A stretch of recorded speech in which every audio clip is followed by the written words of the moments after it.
He is a strong leader and respected by all. He has my complete support and endorsement for re-election as prime minister. Now, Orban is a right-wing strongman who has shifted Hungary away from democracy and toward autocracy in the past decade. He has weakened judicial independence, attacked the rights of journalists, and doubled down on the government's control of media. And for all of those anti-American moves, he has been rewarded with quite the following in pro-Trump circles. Here's Victor Orban. His accent's pretty thick, but his English is precise. He's worth hearing.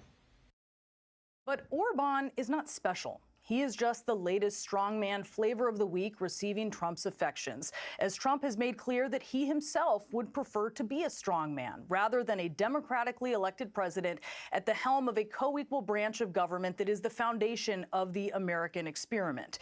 If this were a rose ceremony on The Bachelor, Orban would be just a face in the crowd, in competition with a litany of other despots, like Vladimir Putin, with whom Trump has been particularly smitten. Putin's a killer. A lot of killers. We got a lot of killers. Why, you think our country's so innocent? Do you think our country's so innocent? I don't know of any government leaders that are killers in America. Well, take a look at what we've done, too. We've made a lot of mistakes. I've been against the war in Iraq from the beginning. Being a killer normally disqualifying for a love match, but not for Trump when it comes to Putin or the leader of China. You know, I had a great relationship with President Xi. I really believe he liked me, and I liked him. I had a great relationship. He's a killer. He is a killer, but I had a great relationship with him. To quote the Princess Bride, marriage, that blessed arrangement, that dweem within a dweem. Because a marriage, or a marriage, between Russia or China and the U.S. should be as destined to succeed as one between Prince Humperdinck and Princess Buttercup. President Xi Jinping of China, after all, has consolidated power. He has detained hundreds without due process and has one of the worst records on human rights in the world. But Trump is certainly not one to let that get in the way of a relationship, certainly not with Turkey's strongman. I had a very good conversation with President Erdogan. I respect him. We have a very good relationship. Yes, I agree, he's a tough guy, but we have a very good relationship. I seem to do better with tough people. Trump also enjoys the company of a guy who overthrew his nation's first democratically elected government, the president of Egypt.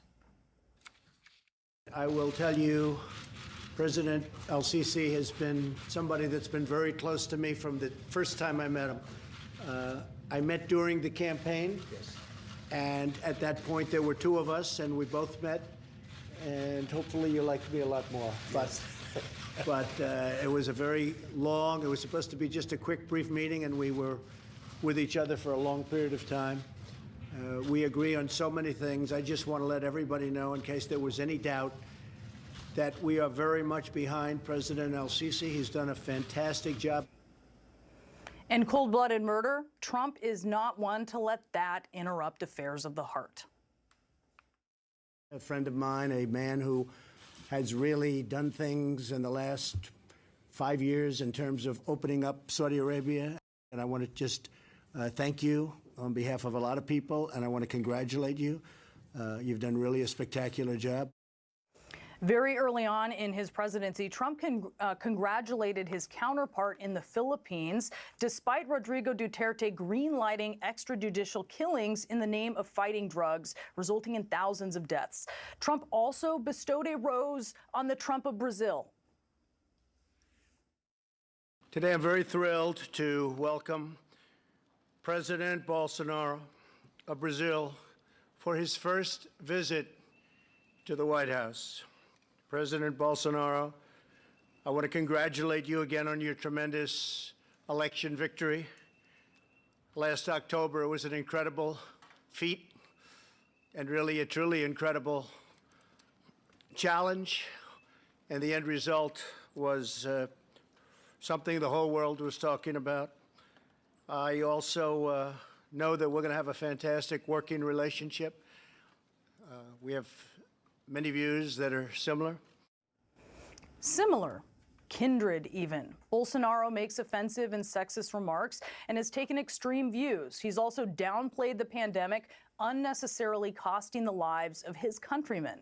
And yet he's still not the one.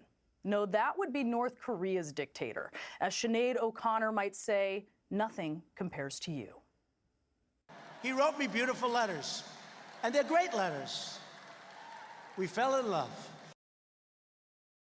Hey, he's the head of a country, and I mean, he's the strong head. Don't let anyone think anything different. Right. He speaks, and his people sit up at attention. I want my people to do the same. Well, yeah, they sit up at attention because they might be killed if they don't.